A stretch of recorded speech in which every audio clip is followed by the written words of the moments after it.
কি করতেছো? পানি তুমি খাইতে চাইছো? পানি ফিটার এখানে কেন? কি লাগে সাথে? স্টিকার। এই যে এখানকার স্টিকার এখানে থাইতে লাগানো হচ্ছে, আর বাকিগুলো ওরা হাতে করে বসে আছে। কি করছো?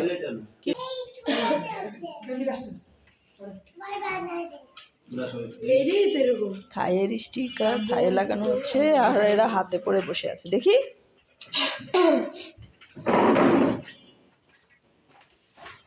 বিষ্ণু হাতে লাগাইছে। ওই যে এর লাইক